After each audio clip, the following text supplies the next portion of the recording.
माघार घेणार नाही. चला ताई प्लीज.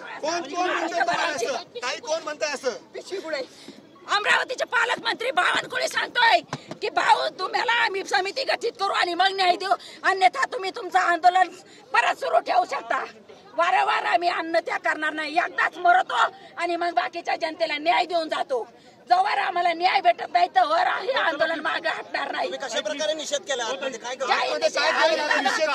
शिक्षक यांना सगळ्यांना पगार आहे, यांचे मोठमोठे कार्यक्रम घ्यायला दादाला वेळ आहे आणि आमच्या बच्चू कडूसाठी यांना वेळ नाहीये दादाला.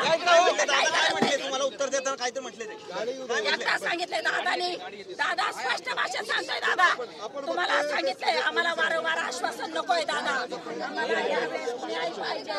जोवर न्याय भेटत नाही तोवर आम्ही मागे हटणार नाही. चर्चा एकदा मीटिंग लावली, फक्त 19 मान्य करू त्याचे शासन निर्णय दादानी दिले नाही. आता पण मीटिंग लावू. अरे किती वेळा मीटिंग? अशा 11 वेळा झाल्यात. तुमच्या मीटिंग आम्हाला नकोय, आम्हाला न्याय पाहिजे, न्याय. यावेळेस जर न्याय नाही दिला, बच्चूभाऊला रक्ताच्या उलट्या होत्या. जर बच्चूभाऊ आमचं दैवत आहे, त्या दैवताला जर काही झालं तर आम्ही ह्या प्रशासनाला सोडणार नाही. आमच्या जीवाची पर्वा नाही आम्हाला. जर आमच्या देवाला जर काही झालं तर आम्ही आमचा विचार करत नाही. आमच्या देवाला जर काही झालं तर आम्ही दादाच्या सरकारला कधीच सोडणार नाही.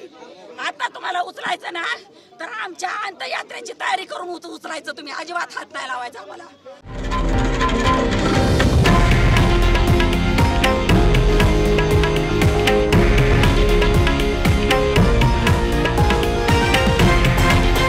हे आहे देशातील नंबर 1 न्यूज नेटवर्क आणि आपण पाहत आहात TV9 मराठी, एकमेव.